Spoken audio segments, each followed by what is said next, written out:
Una necesidad que es uno de los placeres de la vida, que si no la alimentamos, nos morimos. Y es un placer de que a mí me tiene pero bien gordito, y es el hambre. ¿De acuerdo? ¿A quién no le da hambre en esta vida?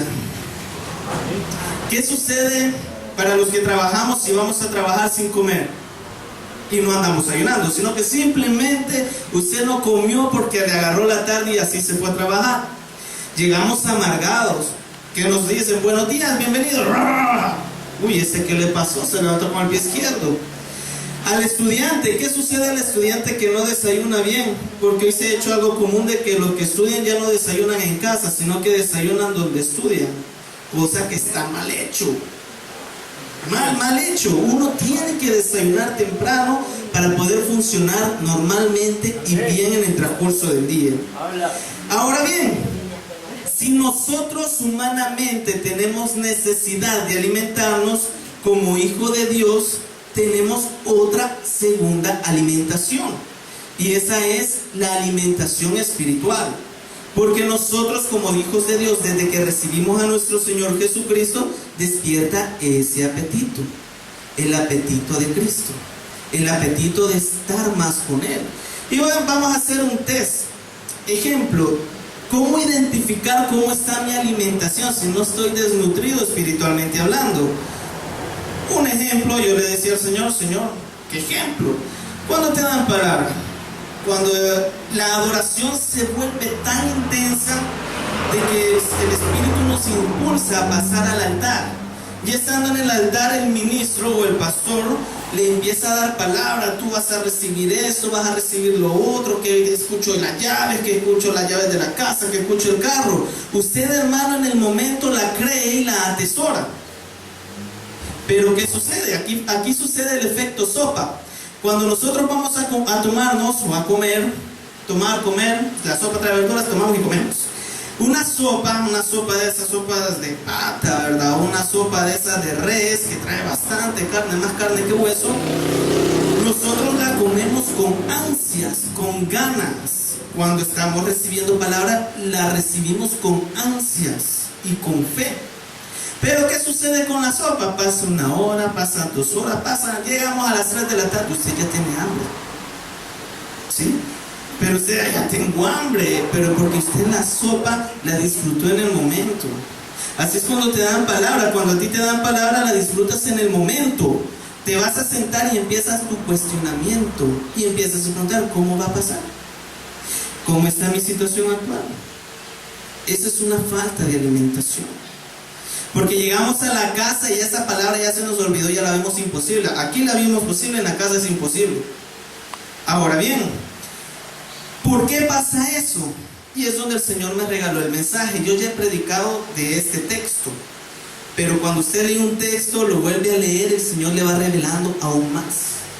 Por eso yo quiero que nos traslademos a nuestra palabra, que es la palabra de nuestro Señor Jesucristo, al libro de Mateo 6:33. El que lo vaya encontrando, por favor, se pone de pie. Mateo 6:33.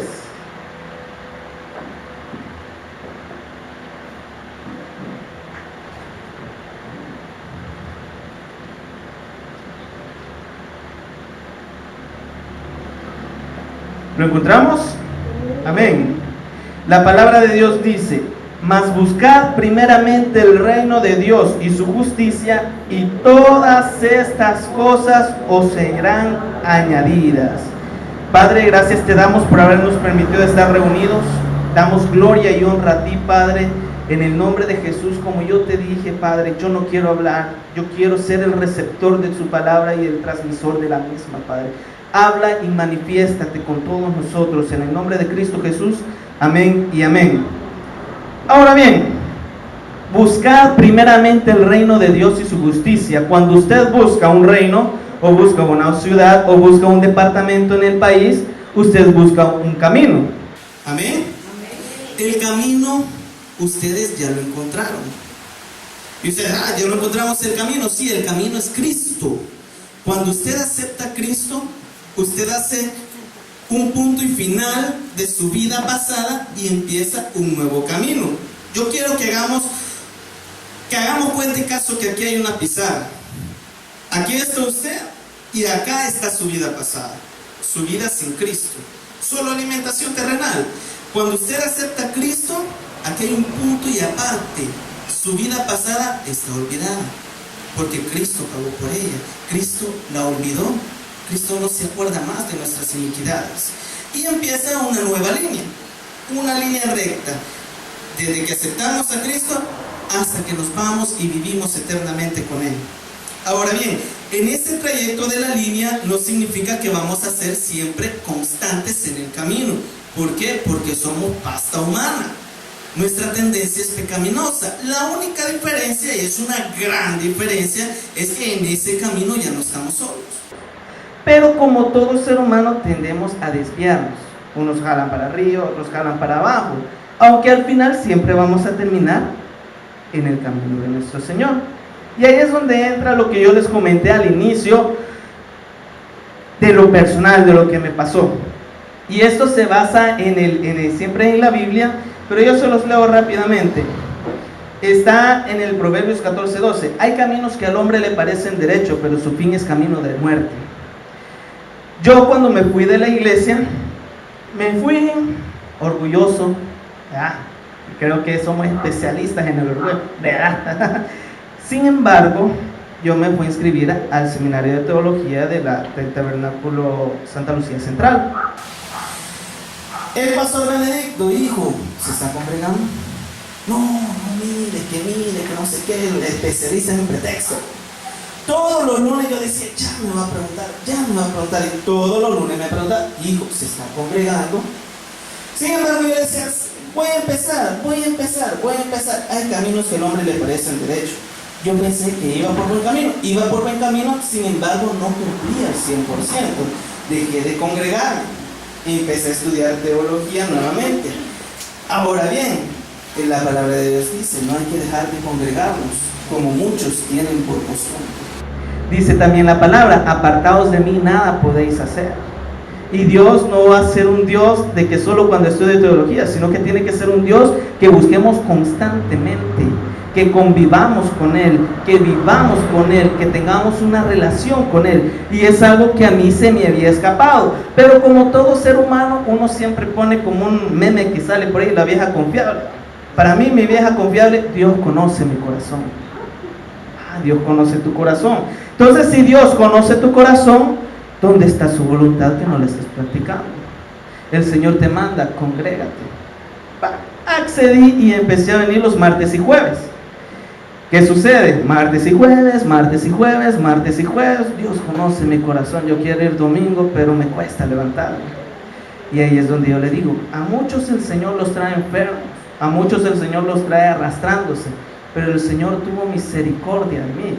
¿Cómo me trajo? Pues aquí estoy predicando la santa palabra de mi Señor Jesucristo. Entonces cualquiera diría, el Señor me ama. ¿Por qué? Porque no me pasó por donde yo merecía pasar. Y ese es uno de los puntos.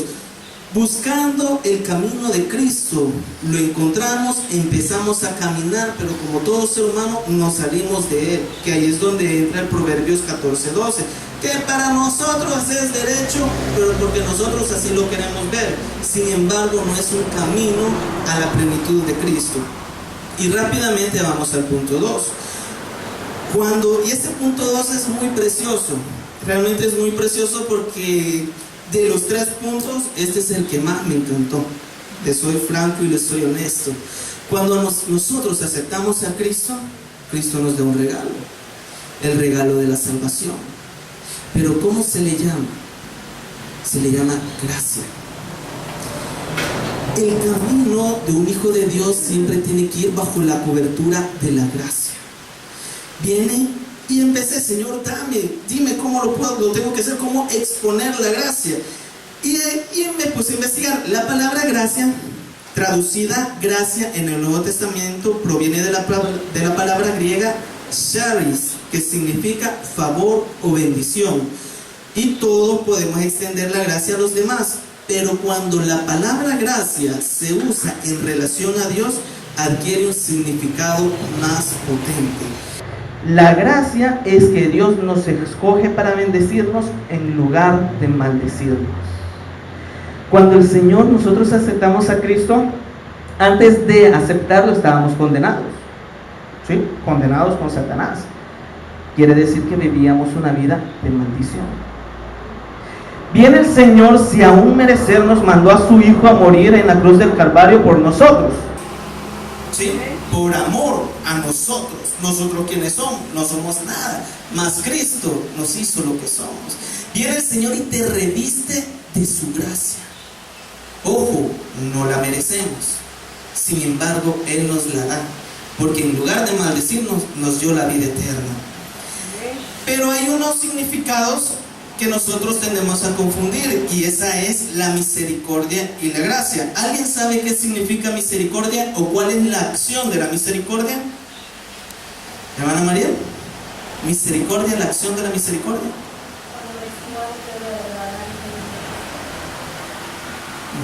Vamos a ver a alguien más. Nicole. La misericordia es algo que Él nos da sin merecerlo, porque a veces nosotros nos portamos, no nos portamos mal, pero actuamos mal ante los ojos de Él, mas Él a sí mismo tiene mucha misericordia y todavía nos perdona y nos ayuda. Bien, ¿alguien más?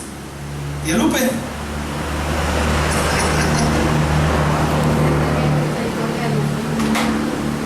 ¿Ana Joana?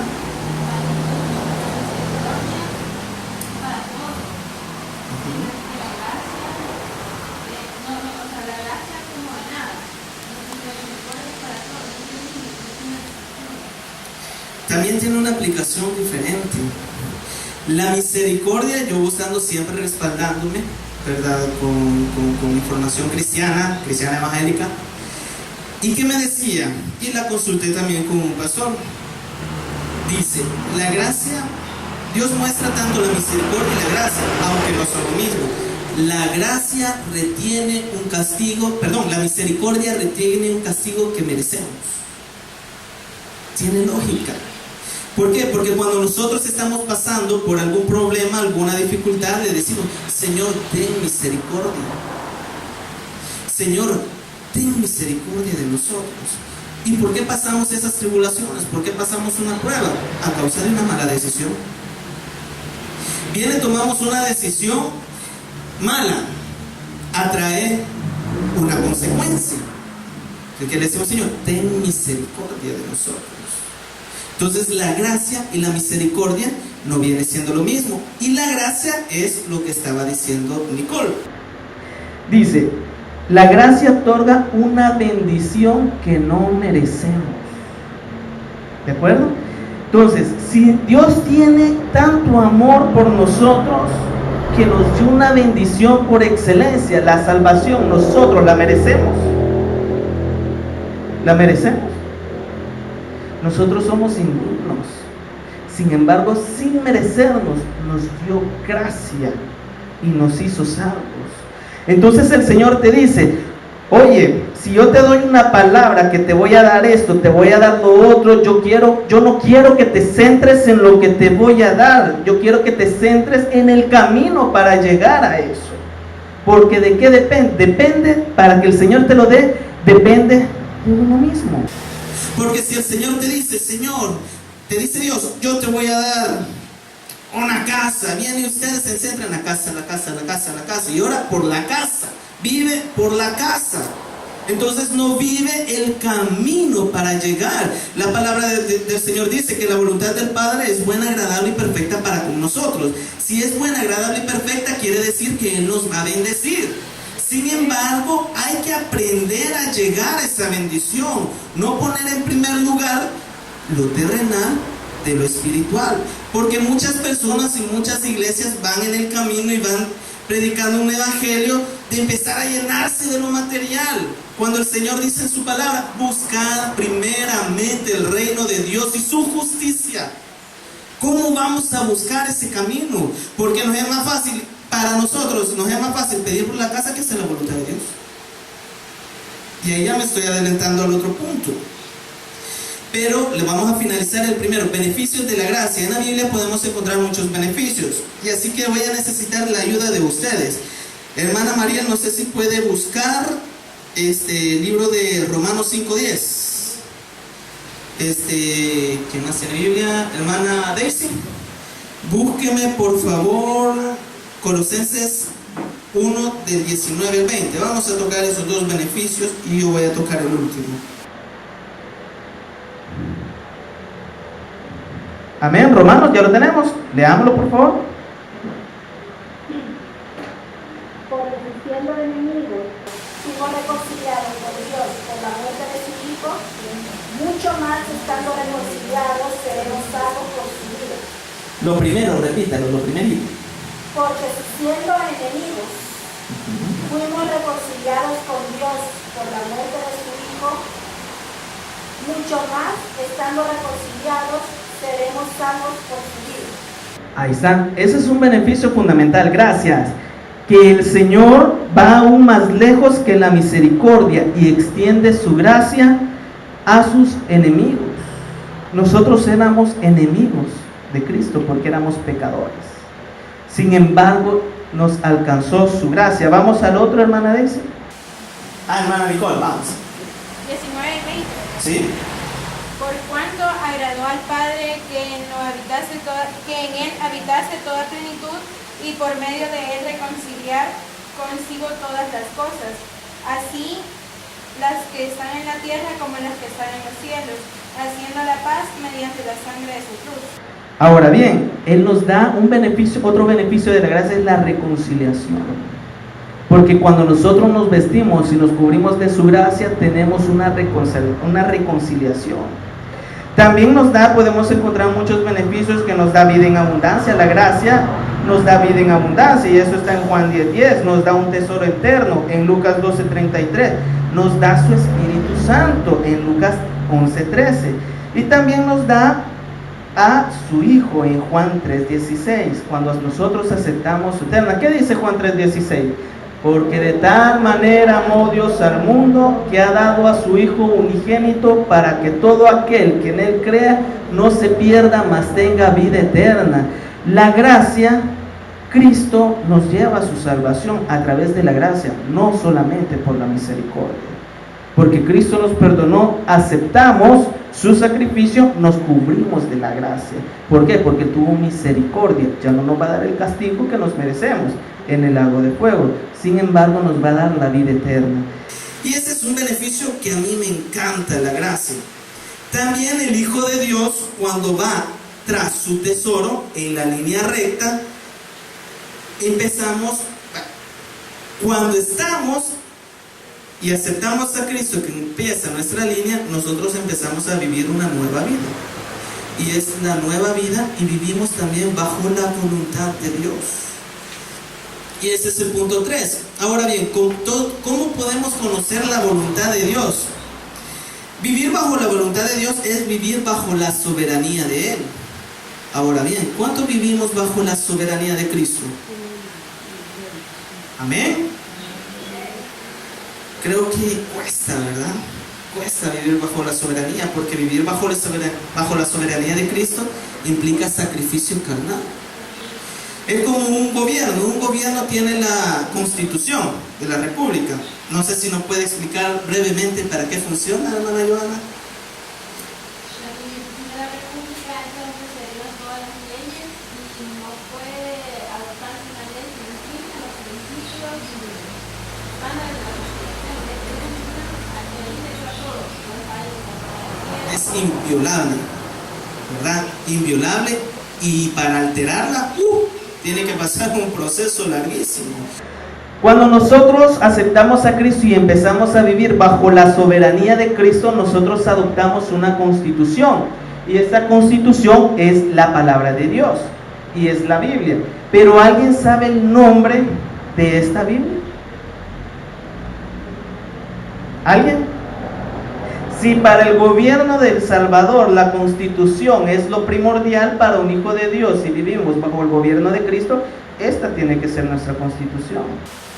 La constitución del Salvador nos impulsa a hacer la voluntad de la soberanía del país, a apegarnos a lo que en ella dice. La soberanía de Cristo está plasmada acá, y esto se le llama la voluntad, ¿cómo es que se llama? Vamos a ver, la voluntad revelada de Cristo. Muchas personas, si usted conoce o ha escuchado, nuestro Dios tiene distintas voluntades.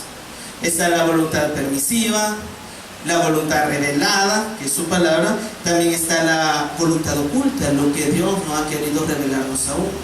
Ahora bien, si nosotros nos ponemos a vivir bajo el gobierno de Cristo, tenemos que seguir su voluntad, su gobierno. Y déjeme decirle, hermano, que lo que aquí está plasmado no es difícil de cumplir. Cuando buscamos el reino de Dios, viviendo en la gracia, buscando el reino de Dios, me perdí. Dios nos manda a hacer su voluntad. ¿Cuál es la voluntad de Dios para con nosotros? ¿Qué nos demanda Él? Sed santos, hagan obediencia, como yo soy santo. Mucha gente dice, este ya se la pica de santulón. No me la pico de santulón, porque santo jamás voy a ser. Sin embargo, voy a apartarme para Dios. Allí en el trabajo, yo estoy luchando por poder guardar un buen testimonio. De por sí, todo el grupo de ejecutivos de negocio, cuando me ven, ¡ay, va el pastor! Pero no lo dicen pastor con halago, sino que ya con burla. ¿Sí? ¿Por qué? Porque saben que yo soy indigno de serlo. Sin embargo, yo acepté el llamamiento de nuestro Señor Jesucristo, y es lo que ellos no entienden. Ahora bien, ¿qué es lo que hago yo? Si veo que están ahí jayaneando, me aparto. Ese se la pica de santo. No, simplemente no me agrada. ¿Qué? Si usted está en el colegio y usted está en la universidad, y está, porque en toda universidad, en todo colegio siempre hay un grupito de esos de los que sacan a los demás, y generalmente siempre están al final del salón, a los del final.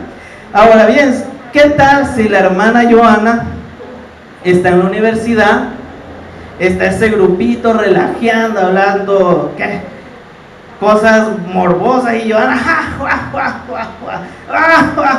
no está participando, sin embargo se está riendo, o sea, está participando indirectamente? Y ellos saben de que ella es una ministra de alabanza. ¿Está viviendo bajo la soberanía de Dios? De palabras sí, de hechos, quién sabe. ¿Quién sabe? La hermana Nicole, hija del pastor, ¿sí?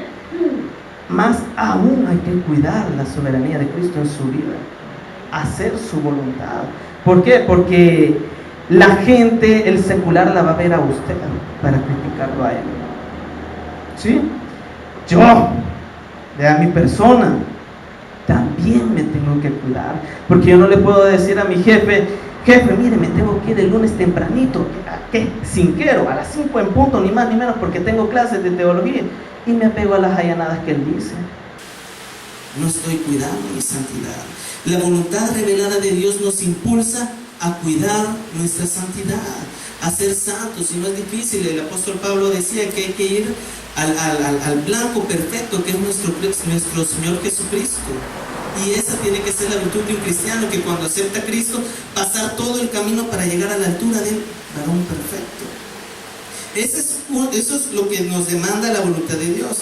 También la voluntad de Dios nos exhorta a vivir de acuerdo a la voluntad revelada, que es lo que nosotros hablábamos, que tiene que ser nuestro objetivo principal. Hermano, servirle a Dios no es difícil. Todo lo que necesita es disponerse. Porque cuando en X lugares a nosotros nos dicen, ¿quieres hacer esto? ¿Quieres hacer lo otro? Imagínense, yo voy a vestirme de payaso el sábado. Ya lo he hecho, porque yo ya me he vestido de payaso. Pero ¿cómo voy a aceptar vestirme de payaso si no voy a aceptar venir a predicar la palabra de Dios, que me va a traer mayor ganancia espiritual? Porque yo siempre he pensado, y yo platicando con unos pastores, yo voy loco. Yo les digo, yo me centro en algo. Yo tengo tantos propósitos en mi vida personal como en lo espiritual. Muchos, imposibles para los humanos, no imposibles para Dios. Y yo les digo, mire hermano, la clave del éxito radica en algo. Ay, ¿qué radica? es fácil y sencillo. Hacían suspenso en el Chavo del 8, que no lo dice. Y yo le digo, si usted busca a Cristo con su corazón, no se aparta de Él, lucha contra su pecado, usted todo lo demás va a venir por añadidura. Imagínense, yo no tenía carro, el Señor me daba la palabra de que me iba a dar carro, me daba la palabra, yo la creía. No actuaba al 100% bien, sin embargo me apegaba en algo. Buscar primeramente el reino de los cielos. Ese para mí es un rema que está siempre. Buscar el reino de los cielos. Porque no podemos decir que vamos a buscar el reino de los cielos si somos malos vecinos. ¿Por qué? Porque el vecino que te critica porque te ve todos los martes, jueves y domingo que vas para la iglesia. Porque primeramente tienes que tener un buen testimonio para los de tu casa y con tus vecinos. Porque los tienes más allegados. ¿Cómo vas a convertir a tu vecino si no le das la enseñanza ni le enseñas cómo es el amor de Cristo? No es fácil. ¿Por qué? Porque el orgullo del ser humano es grande, pero tiene que ser más grande el amor de Cristo en sus corazones para poder doblegar su carne y ir, aunque usted no tenga la culpa. Mire, vecino, discúlpeme si un día lo ofendí. Si yo lo ofendí, no fue mi intención, pero yo estoy aquí, ser espiritual, aunque le den espiritualista. Mire, vecino, Cristo me trajo esta mañana aquí a su puerta para pedirle perdón y para decirle, yo quiero ser de bendición para su vida. ¿Cuesta? Cuesta por el orgullo. ¿Sí? ¿Y qué tenemos que hacer?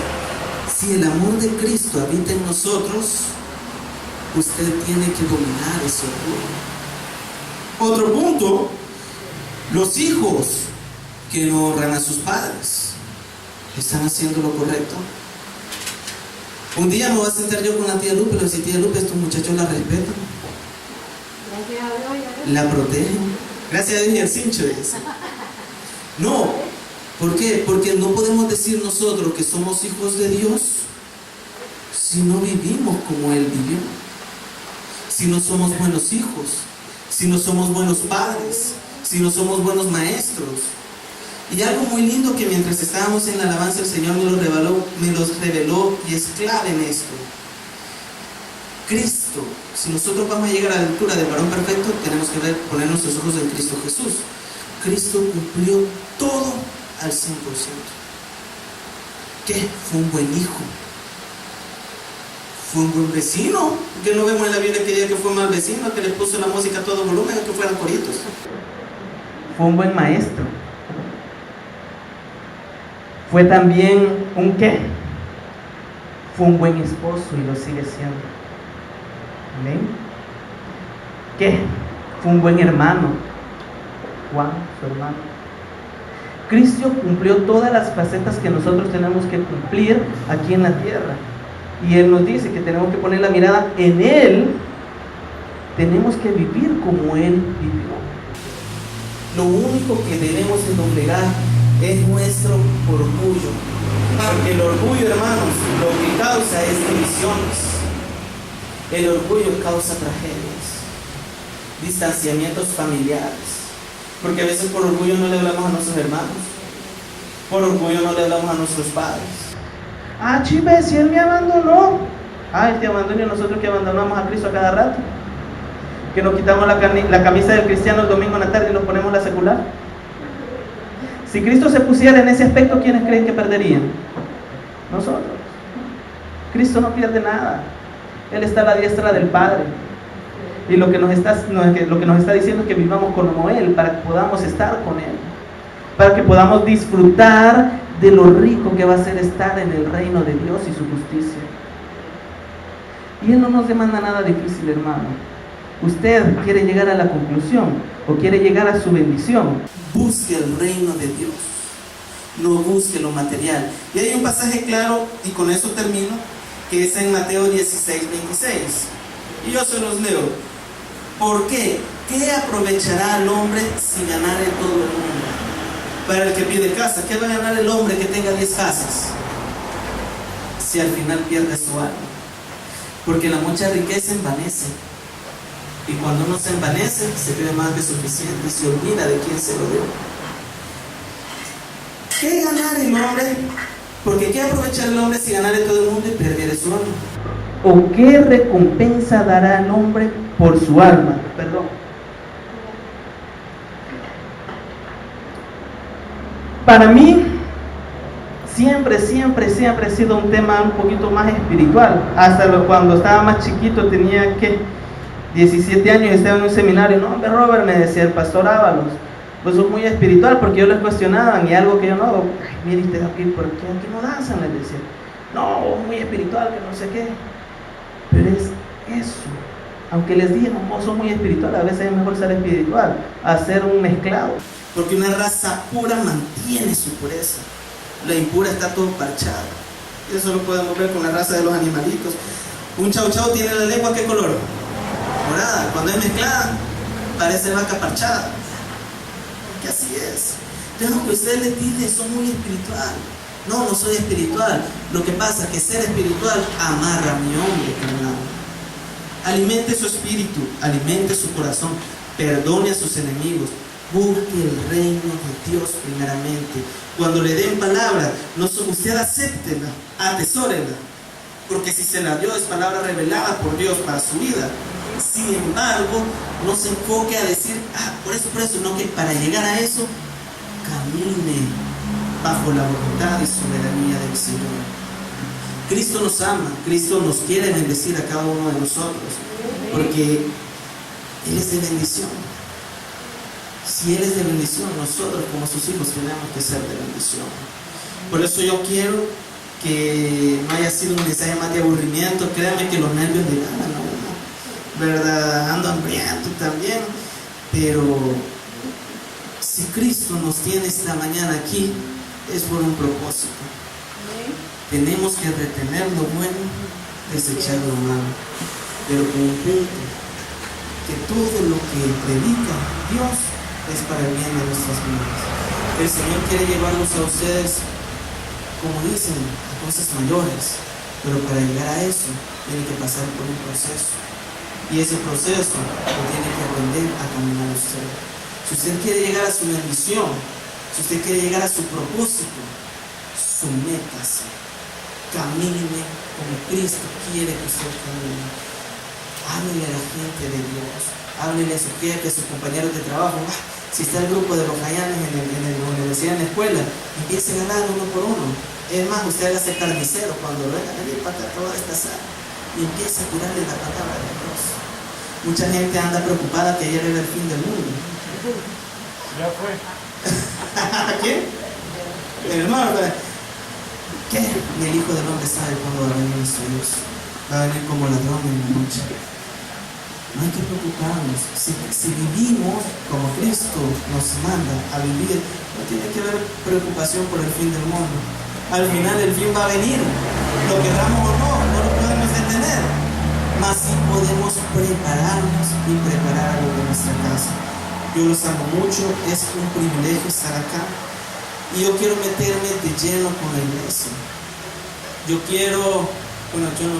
planes del Señor siempre es enaltecer su ministerio. Este ministerio es de nuestro Señor Jesucristo. Venimos a escuchar palabra de Él, y no solamente escuchar, sino que hay que ser hacedores de la palabra. Dios les bendiga, hermanos.